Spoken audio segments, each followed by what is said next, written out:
Hi everyone, I am here in Boulder, Colorado. This is another beautiful episode, Choose Loving Kindness.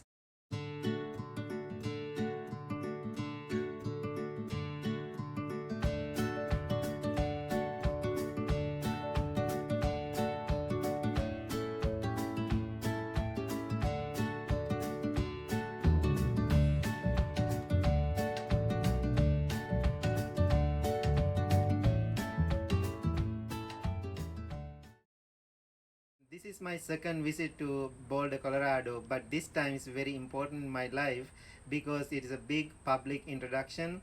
I did couple of classes, especially I was teaching a class at University of Colorado. I spent some time with children. It is a great time. There's lots of good questions, and also I did two book talks for my new book, Sitting on the Toolbox. This is the book. Here you go, and with my friend Stacey Stone.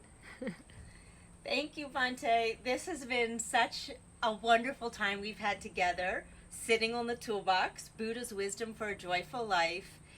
Bhante and I had the great honor this week of doing book talks at both the Boulder bookstore in Boulder, Colorado, and the Tattered Cover in Denver, Colorado, two iconic Colorado bookstores.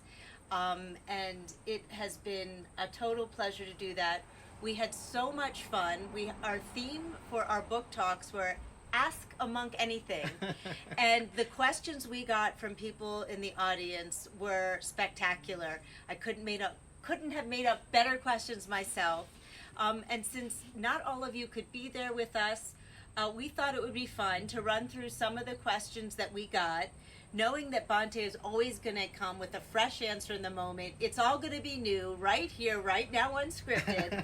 But wanted to pick some questions out that are things that might be on your mind too. So are you game for that, Bhante? Right, I'm ready. Okay. Actual questions from actual readers and to-be readers. Do I really have to love myself to love other people? Yes. My first answer, yes. Without loving self, very difficult to love other people. Why? Sometimes I can see, Stacey, people say, I can love whole world, no problem. But when you love the world without loving yourself, then I can see lots of expectations are there.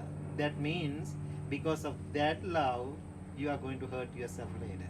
So if you truly know who you are, how you are taking care of yourself, then you are going and do things in the world. No expectation is become a pure loving action. So the expectations you're mentioning are if you don't love yourself first, you're expecting love from other people. Is that what you're right, saying? You exactly. need it from other people to fill you up if Right. you can't give it to yourself. Yeah, because it is not true love then. Because it's an expectation, but we use the word loving kindness. So we think we're being loving, but really we're needing. Right. Then we need the name, we need the fame, we need the appreciation, recognition. Those things people are expecting when they do work for the world without loving themselves. This person asked, I'm not scared of dying, but I am scared of having a stroke or getting cancer, especially after watching my mother suffer from both for a long time. How can I let go of my fear? Mm-hmm. I think first thing we have to understand, fear is a part of life. I think it doesn't matter being a monk or being a mother or being a father or being a child. We all have that kind of fear to get sick or the diseases. No matter whatever we are doing in this world, there is no permanent cure for this physical body. But there is always permanent cure for this mind. So what I'm suggesting for this question, first we have to learn how to accept that fear. As a human being, I have this fear. That's okay. That's a part of life. Then learn how to deal with it. Yes, I will get sick. It doesn't mean I have to suffer from that. Now sometimes people are making the stories, I will get sick, I will get sick, I will get the cancer. That means I'm inviting all the negativities into my life. So when you are aware or when you are observing that fear, then you can turn that fear into something positive. Then you can create something positive activities to deal with that. So then what my answer is, Fear is natural reaction we all experience in life, but we cannot do much about it. We have to observe it. We have to learn to sit with it and understand it, and turn into something positive. I've heard you say before too, taking it a step further, it isn't even just about sitting with it, it's about even making friends with it or Yes. being funny with it. Right.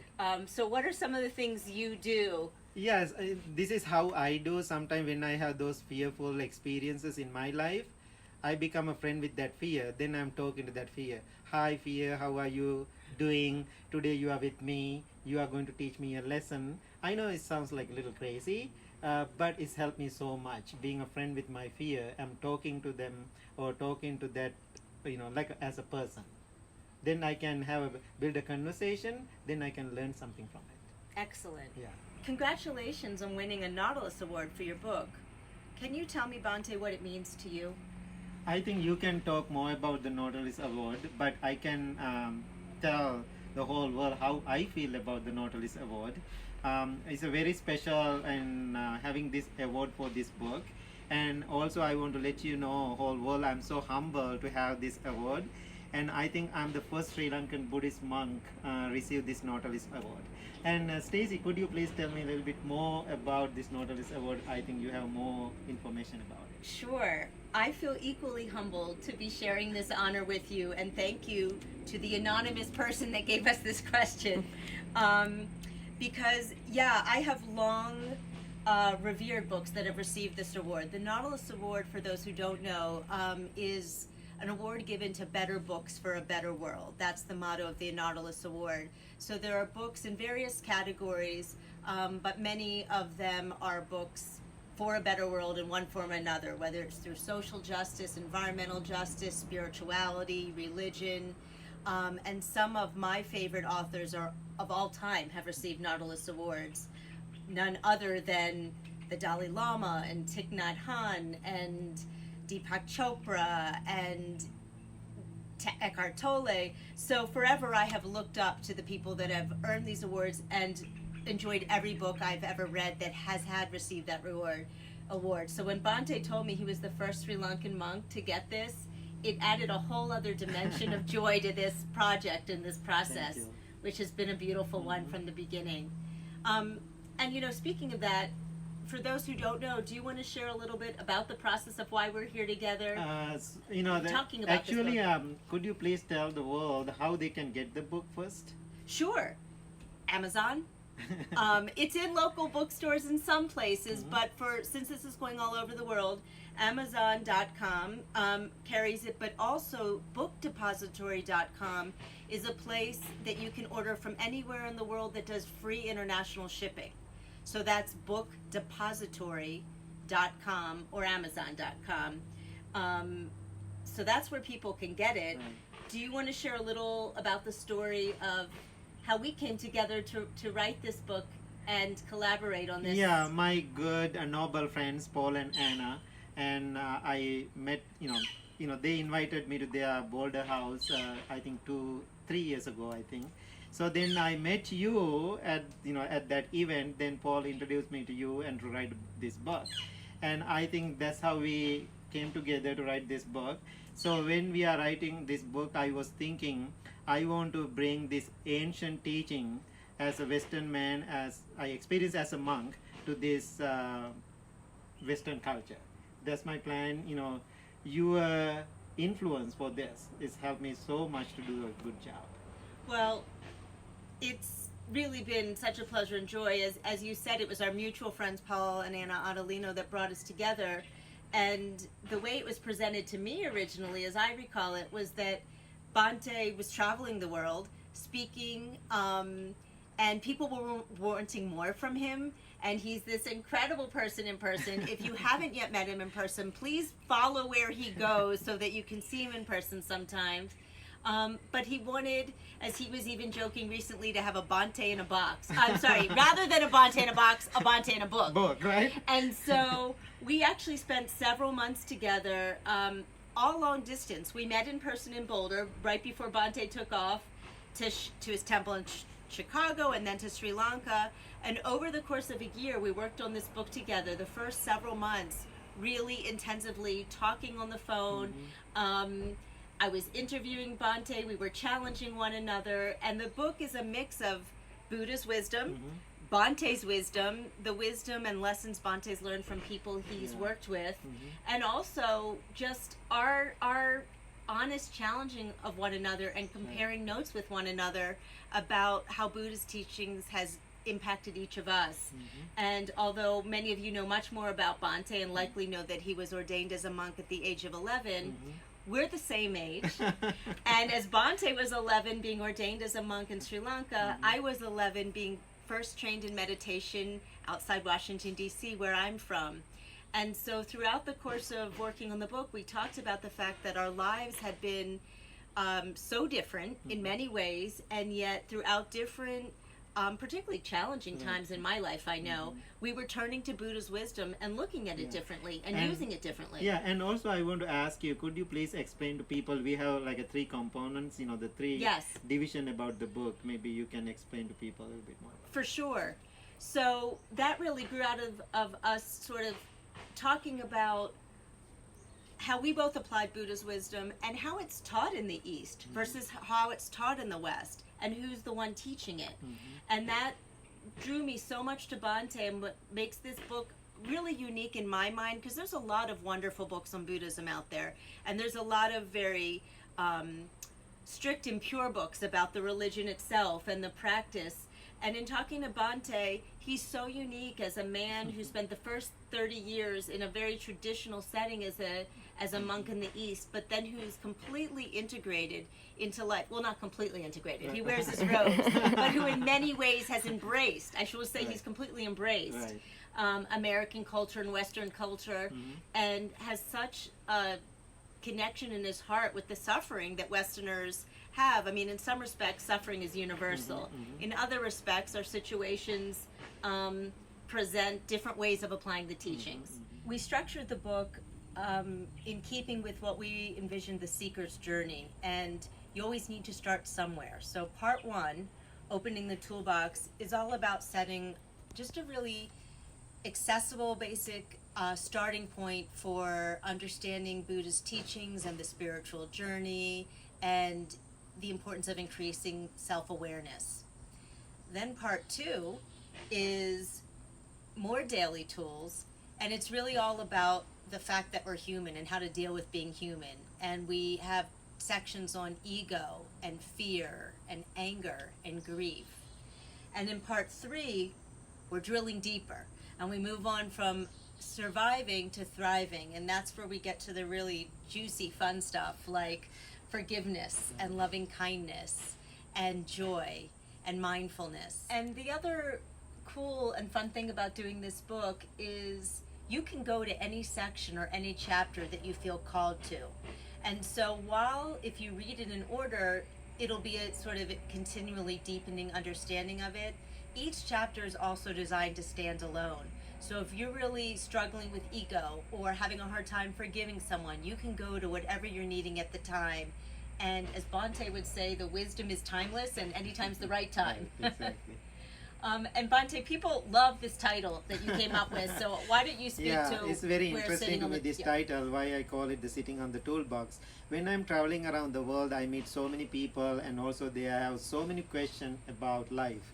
But I can see in general, when I'm listening to people, the questions, when they ask the question, I can see they know the answer too. But they want to hear that answer from me.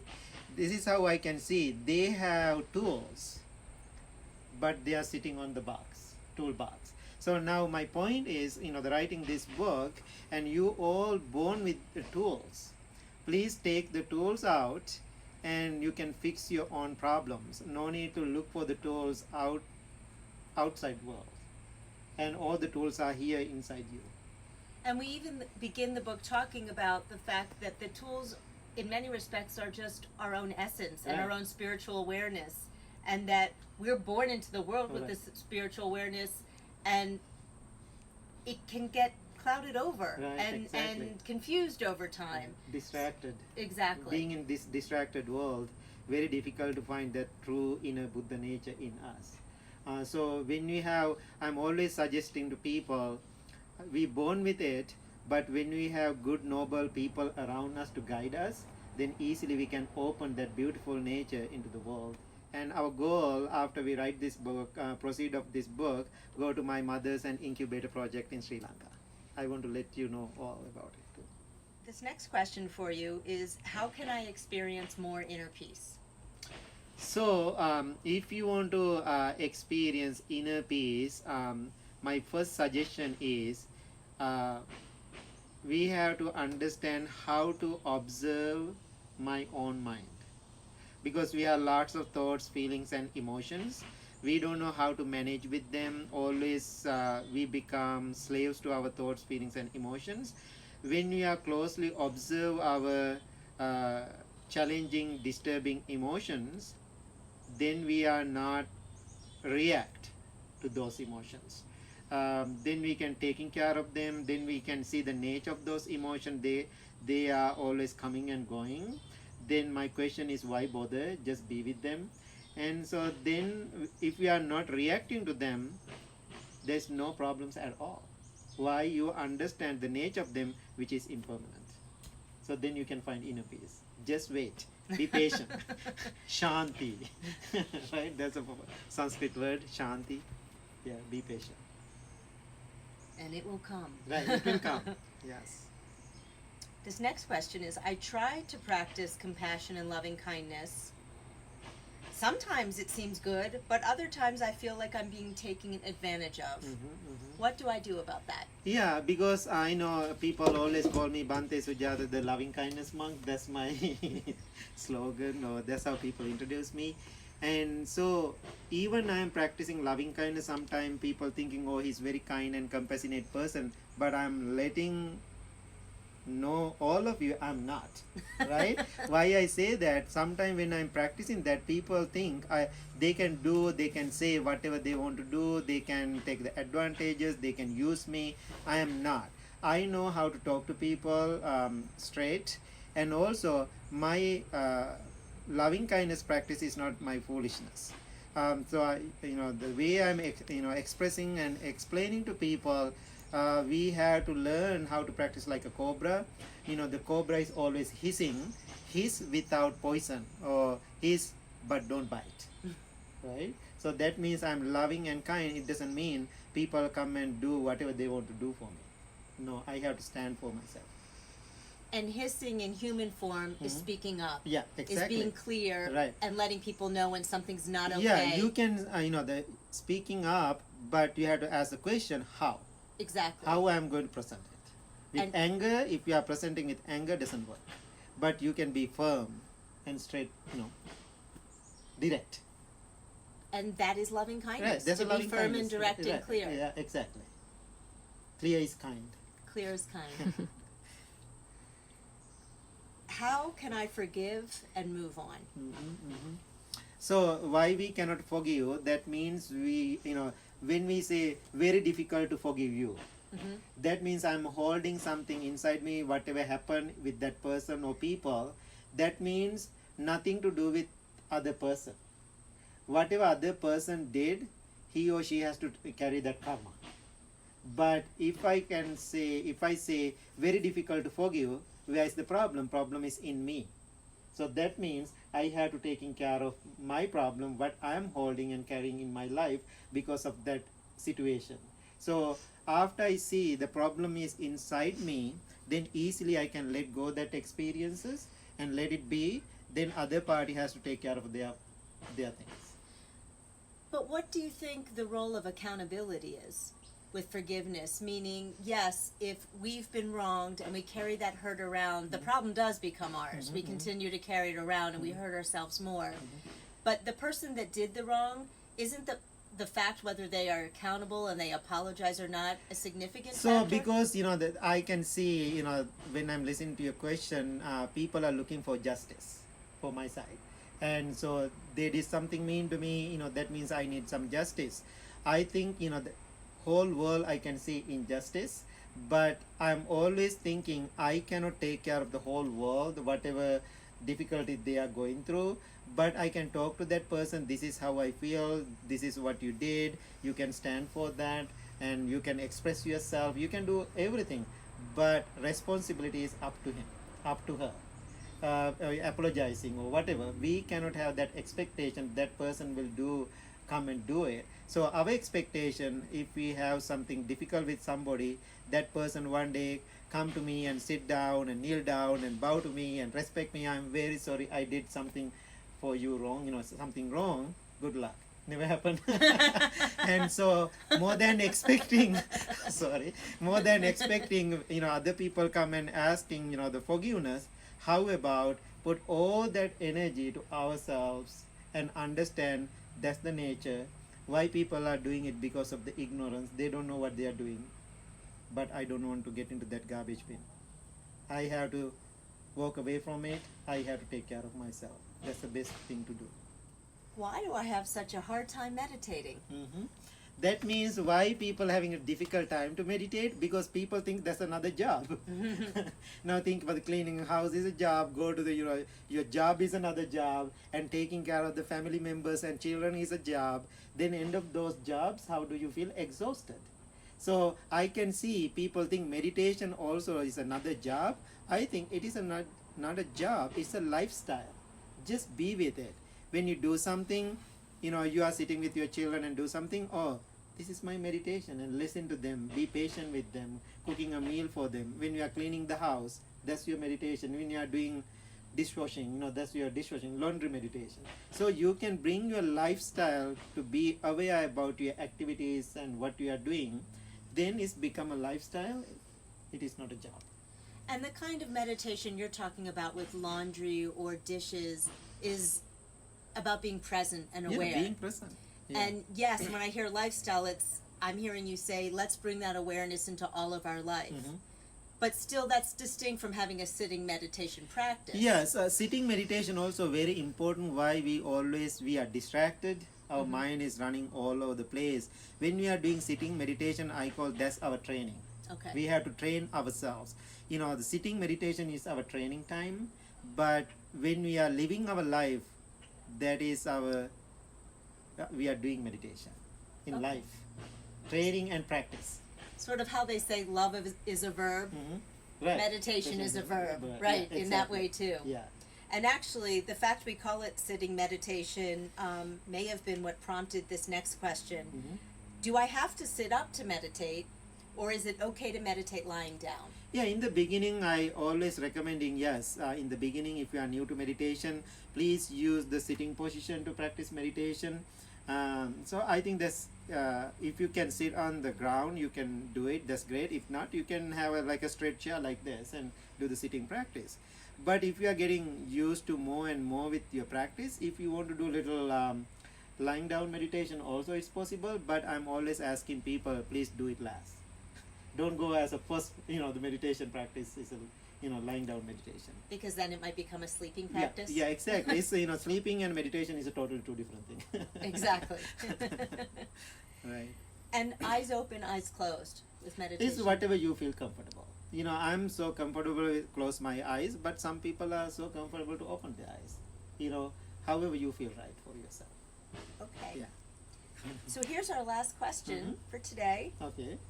How can I combine the teachings of Buddha and the teachings of Christ into one spiritual practice? Right. So I love Jesus. My guidance is the Buddha. But when I'm studying Buddha's and Jesus' teaching, I can see lots of similarities in the beginning. Buddha was talking about loving kindness, compassion, acceptance, letting go, inner peace, go within. And also I can see the Jesus' teaching also, he did the same teaching. It's wonderful for me to see that beauty and practice, that both practices go together. But the last part of the Buddha's teaching, little bit difference. Buddha is finding the permanent solution for the suffering. He always asking permanent solution for the suffering. It is inside you. You have to find the answers. But I don't know Jesus mean it the same thing, but many thousand years later it's changed. But always in the Jesus teaching, the praying to the God and ask the God, the way I understand it. So Buddha didn't give the power to outward. Always Buddha as the search for your inner peace going inward. That's the only difference I can see. Other than that, Buddha and Jesus can practice together, sit together. I think they are like brothers. And they are brothers in Yeah. the Blue Lotus Temple, Temple, aren't they? yes. In my temple, Buddha and Jesus both are standing together. How wonderful. If you want to practice with the Jesus, please come to the Blue Lotus Temple. If you want to practice with the Buddha, please come to the Blue Lotus Temple. And that's when you're in Woodstock, Illinois. Right, exactly. Which leads me to say, after this amazing trip to Colorado, I hear you are coming back next year for a retreat. Oh yes, because now I am falling in love with Boulder, Colorado. We are planning to do a beautiful another retreat, yoga, meditation, and hiking in Boulder, Colorado. At Chautauqua Park? Yes. How can people stay in touch or keep abreast to know what dates you're going to pick? I think you mentioned it might be September. Yeah. of So 20 what I'm suggesting 20. you can get into my social media, Facebook, Instagram page, or my YouTube channel, or you can get into bhantesujatha.org, my website. Everything schedule and we are promoting on the website. Thank you so much. Thank you so much, Stacey. You are a good friend. You I'm so are. grateful to you. I am so grateful. The most noble friend. Okay, thank you. Thank you.